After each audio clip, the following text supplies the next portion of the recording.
అందరికీ నమస్తే అండి. పవన్ కళ్యాణ్ గారు యథాలాపంగా భీమవరం నియోజకవర్గంలో నిన్న కొన్ని కామెంట్స్ చేశారు పొత్తులకు సంబంధించి. ఒక అంతర్గత అంశాన్ని బయటపెట్టారు.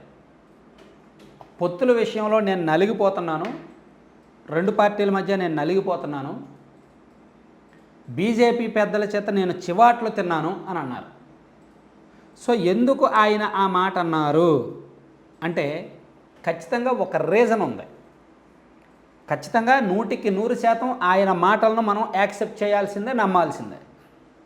పొత్తుల విషయంలో ఆయన నలిగిపోతున్న మాట వాస్తవమే. ఇప్పుడు భార్యాభర్తలు ఉన్నారు, వాళ్ళిద్దరికీ అస్సలు పడదు, ఒకరి మీద ఒకరు కంప్లైంట్ చేసుకుంటున్నారు, కానీ వాళ్ళిద్దరినీ కలపడానికి పూనుకున్నారు. వాళ్ళిద్దరినీ కలిపే సందర్భంలో ఇద్దరికి మధ్యవర్తిగా వ్యవహరించినప్పుడు ఖచ్చితంగా ఇటువైపు నుంచి తిట్లు పడతాయి, చివాట్లు పడతాయి, పొగడ్తలు ఉంటాయి, అన్నీ ఉంటాయి. సో ఇప్పుడు బీజేపీ టీడీపీది బలవంతపు కాపురమే. వాళ్ళేమీ నచ్చి కాపురం చేయడానికి సిద్ధపడట్లా. బీజేపీకి ఏమో టీడీపీ అంటే గిట్టదు, చంద్రబాబు గారు అంటే అస్సలు గిట్టదు. ఎందుకంటే దేశం మొత్తం మీద గత 10 సంవత్సరాల్లో నరేంద్ర మోదీ గారి ఫ్యామిలీని టార్గెట్ చేసి కామెంట్ చేసిన వాళ్ళు ఎవరూ లేరు. అమిత్ షా గారి మీద చెప్పులేయించిన వాళ్ళు ఎవరూ లేరు. అమిత్ షా గారు, నరేంద్ర మోదీ గారు రాష్ట్రానికి వస్తున్నారని నల్ల చొక్కా వేసుకెళ్ళి నిరసన తెలిపిన వాళ్ళు ఎవరూ లేరు. సో ఫ్యామిలీని చూసుకొని వాడు దేశానికి ఏం చూస్తాడో అనే మాట ఎవరు వాడలేదు. సో చంద్రబాబు నాయుడు గారు బీజేపీ పెద్దల్ని అంత దారుణంగా మాట్లాడినారు. సో అవి బీజేపీ వాళ్ళు మర్చిపోలేరు. బీజేపీ పెద్దలకు సాధారణంగానే ఈగోయిస్టిక్స్, అహంభావపూరిత వాతావరణంలో ఉంటారు. సో అటువంటిది అన్ని మాట్లాడిన చంద్రబాబు గారిని మళ్ళీ వాళ్ళు ఎలా యాక్సెప్ట్ చేయగలరు? వాళ్ళకి ఇష్టం ఉండదు. కానీ పవన్ కళ్యాణ్ గారు వాళ్ళని ఒప్పించారు, బీజేపీ పెద్దలను ఒప్పించారు. సో అలా ఒప్పించే క్రమంలో కొన్ని ఒత్తిళ్లు ఎదుర్కొన్నారు, నలిగిపోయారు, కొన్ని సందర్భాల్లో చివాట్లు తిన్నారనేది వాస్తవం. పోనీ అటువైపే కదా ఒత్తిడి ఉండి ఇటువైపు సేఫ్గానే ఉంది అనుకుంటే అది కూడా లేదు. టీడీపీ వాళ్ళకు కూడా బీజేపీతో పొత్తు ఇష్టం లేదు. ఎందుకు? బీజేపీతో పొత్తు పెట్టుకుంటే రావాల్సిన ఓట్లు కొన్ని రావు. పైగా ఆంధ్రప్రదేశ్లో వైసీపీ బీజేపీ ఒకటే అనే భావన ప్రజల్లో ఉంది. ఆంధ్రప్రదేశ్లో పోలవరం ప్రాజెక్టు, ప్రత్యేక హోదా లేదా విశాఖపట్నం స్టీల్ ప్లాంట్ లాంటి వ్యవహారాల్లో బీజేపీ రాష్ట్రానికి మోసం చేసింది అనే భావన న్యూట్రల్ వర్గాల్లో, ఎడ్యుకేటెడ్ పీపుల్లో ఉంది. ప్లస్ వైసీపీ చేస్తున్న ప్రతి పాపంలోనూ బీజేపీకి వాటా ఉంది అనే వాదన ఉంది. ప్లస్ చాలా వర్గాల్లో బీజేపీ పట్ల వ్యతిరేకత ఉంది. సో ఇదంతా కూడా టీడీపీ బీజేపీతో పొత్తు పెట్టుకుంటే ఆ ప్రభావం టీడీపీ మీద కూడా పడుతుంది.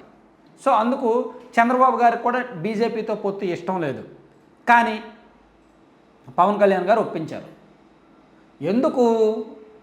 అక్కడ బీజేపీ ఎందుకు ఒప్పుకుంది?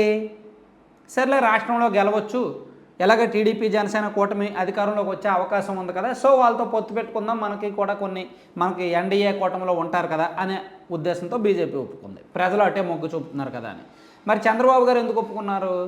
బీజేపీ ఎంతైనా కేంద్రంలో అధికారంలో ఉంది కదా, వాళ్ళు చెప్తే మనకు ఫండింగ్ వస్తుంది, వాళ్ళు చెప్తే పెద్ద పెద్ద కార్పొరేట్ శక్తులు మనకు అనుకూలంగా మారుతారు, వాళ్ళు చెప్తే ఇక్కడ అధికారులు కూడా భయపడి న్యూట్రల్గా పనిచేస్తారు, పోలీసులు కూడా భయపడి న్యూట్రల్గా పనిచేస్తారు అని నమ్మకంతో చంద్రబాబు గారు ఒప్పుకున్నారు. సో ఇలా ఒకలంటే బీజేపీకి టీడీపీకి ఒకలంటే ఒకరికి పడదు, ఒకలంటే ఒకరికి గిట్టదు. కానీ ఎవరి అవసరం వాళ్ళకుంది, ఎవరి స్వార్థం వాళ్ళకుంది. స్వార్థంతో కూడిన పొత్తు ఇది. అంటే కత్తులు పట్టుకొని, ఒడిలో కత్తులు పెట్టుకొని పొత్తు పెట్టుకున్నారు. ఎనీ టైం పొడుచుకుంటారు. ఆ పొడుచుకునే సందర్భంలో ఇద్దరు కలిపి పవన్ కళ్యాణ్ గారిని పొడిచినా ఆశ్చర్యపోక్కర్లా. సో అందుకే పవన్ కళ్యాణ్ గారు కూడా నలిగిపోయారనే మాట వాస్తవం, చివాట్లు తిన్నారనే మాట వాస్తవం.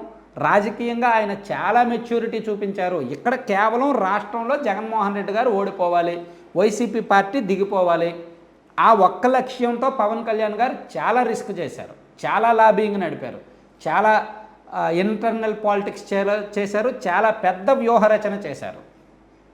సో అందుకే పవన్ కళ్యాణ్ గారు సందర్భోచితంగా అప్పుడప్పుడు ఇటువంటి మాటలు బయటకు చెప్తున్నారు. సో ఆయన 100% ఆయన నలిగిపోయిన మాట వాస్తవం, ఆయన చివాట్లు తిన్న మాట వాస్తవం అన్నమాట. సో ఏదైనా సరే పవన్ కళ్యాణ్ గారికి ఈ క్రెడిట్ దక్కుద్ది. టీడీపీ, జనసేన, బీజేపీ 3 పార్టీలు అధికారంలోకి వస్తే ఆ క్రెడిట్ పవన్ కళ్యాణ్ గారికే దక్కుద్ది. Thank you.